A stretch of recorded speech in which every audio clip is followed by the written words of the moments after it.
Welcome students to our today's new video.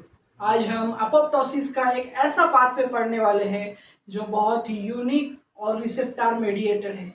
मैं बात कर रहा हूँ एक्सट्रिंसिक पाथवे और अपोप्टोसिस। तो एक्सट्रिंसिक पाथवे अपोप्टोसिस का हम आज पढ़ने वाले हैं। हमने इंट्रिंसिक पाथवे कवर कर लिया है प्रीवियस वीडियो में। तो स्टूडेंट एक्सट्रिंसिक पाथवे में ऐसा खास क्या है?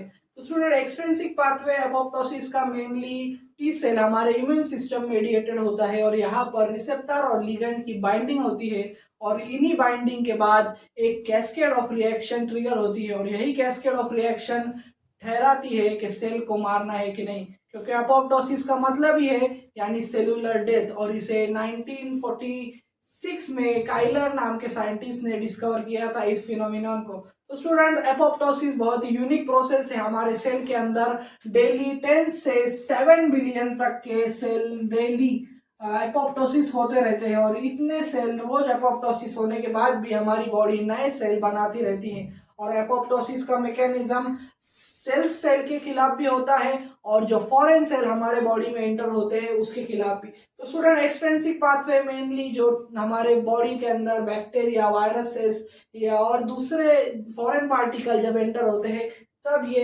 एक्सप्रेस होता है। और मेनली एक्सट्रिंसिक एपोप्टोसिस के अंदर टीएनएफ यानी ट्यूमर नेक्रोसिस फैक्टर ये सेल इन्वॉल्व होते हैं और टी सेल इन्वॉल्व होते हैं और ये पूरा एक लिगेंड और रिसेप्टर मेडिएटेड प्रोसेस है और इसे रिसेप्टर मेडिएटेड एपोप्टोसिस पाथवे भी कहा जाता है।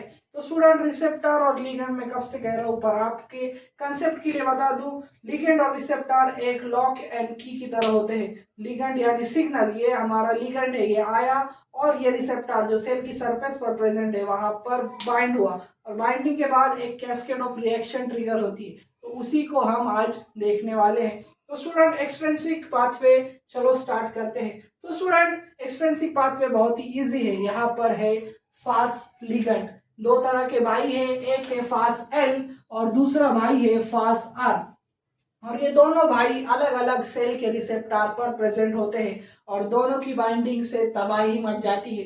तो स्टूडेंट फास एल और फास आर ये दोनों कहाँ प्रेजेंट होते हैं? तो फास आर हमारे नॉर्मल सेल के अंदर प्रेजेंट होता है और समझ लो कि इन्फेक्टेड सेल के ऊपर प्रेजेंट है और फास एल प्रेजेंट होता है टी सेल के ऊपर और फिर ये दोनों की एक बाइंडिंग होती है और फिर ये रिसेप्टर और लिगेंड की बाइंडिंग हो गई। यहाँ पर आप देख रहे होंगे फास एल बाइंड हो रहा है हमारे फास आर रिसेप्टर से और फास आर और फास एल बाइंड होने पर क्या होता है, यहाँ पर स्ट्रक्चरल चेंजेस होते हैं और जैसे ही फास एल और फास आर बाइंड हो गए यहाँ पर कुछ प्रोटीन जो हमारे सेल के इन्फेक्टेड सेल के अंदर है वो एक्टिवेट हो जाते हैं और वो है ट्रेड और फ्रेड।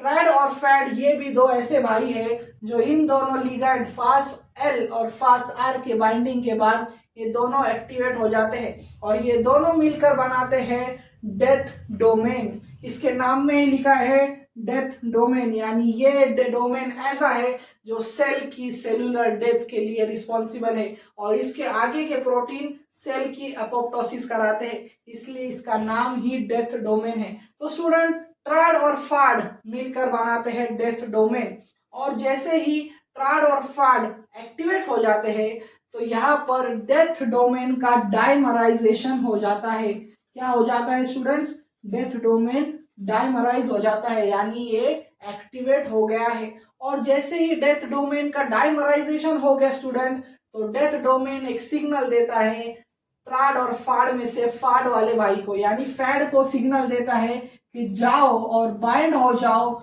ऐसे एक कैस्पेज रिएक्शन के प्रोटीन को।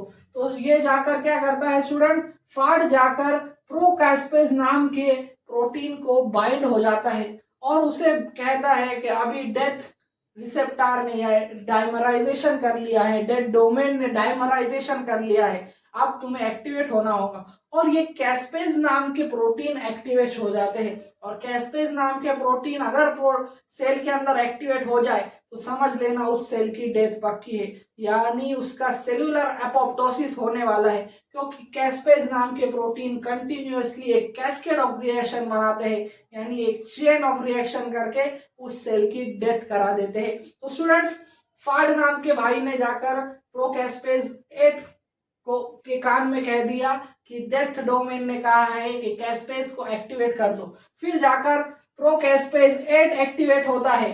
प्रोकैस्पेस 8 फिर आगे जाकर दूसरे दोस्त को यानी कैस्पेस 8 में कन्वर्ट होता है। और कैस्पेस 8 भी छोटा मोटा नहीं, ये बहुत ही यूनिक कैस्पेस प्रोटीन है जो एक फाइनल कैस्पेस प्रोटीन को एक्टिवेशन में मदद करता है। और फिर कैस्पेस 8 क्या करता है, प्रोकैस्पेस 3 के पास चला गया जो सबसे बड़ा गुंडा है सेल का, यानी उसे अगर तुमने बता दिया कि इस सेल को मारना है तो प्रोकैस्पेस 3 ही वो ऐसा सेलुलर प्रोटीन है जो एक सेल की डेथ करा सकता है।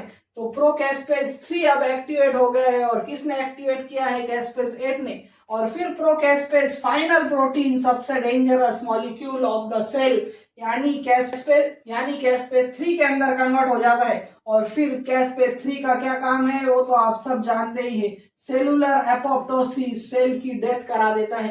तो स्टूडेंट्स ये था एक्सट्रिंसिक पाथवे जिसके अंदर अगर इन्फेक्टेड सेल टी सेल ने पकड़ लिया तो दो लिगेंड यानी फास एल और फास आर को एक्टिवेट करा देता है। और ये दोनों फास एल और फास एस आर की बाइंडिंग ऐसी है यानी लिगेंड और रिसेप्टर की। और फिर दो प्रोटीन एक्टिवेट होते हैं, ट्रेड और फेड, जो डेथ डोमेन बनाते हैं और डेथ डोमेन का डाइमराइजेशन कराते हैं। और डेथ डोमेन का डाइमराइजेशन होने पर फेड जाकर प्रोकैस्पेस 8 को एक्टिवेट करता है, फिर वो कैस्पेस 8 में कन्वर्ट होता है, फिर वो प्रोकैस्पेस 3 में, और सबसे मेन प्रोटीन कैस्पेस 3 में कन्वर्ट कर एपोप्टोसिस कराता है। तो ये था student cellular apoptosis by extrinsic pathway. तो एक्सट्रिंसिक पाथवे यानी एक्सटर्नल सिग्नलिंग मॉलिक्यूल इन्वॉल्व होते हैं, इसीलिए उसे एक्सट्रिंसिक पाथवे कहते हैं। और इंट्रिंसिक के अंदर सेल के ही मॉलिक्यूल इन्वॉल्व होकर उसे किल कराते हैं। तो स्टूडेंट्स ये था एपोप्टोसिस के बारे में, सेलुलर एपोप्टोसिस। तो स्टूडेंट्स मुझे उम्मीद है कि आपका कंसेप्ट क्लियर हो चुका होगा। और ऐसी ही वीडियोस के लिए मेरे चैनल को लाइक करें, शेयर करें और सब्सक्राइब करना ना भूलें। Thank you for watching.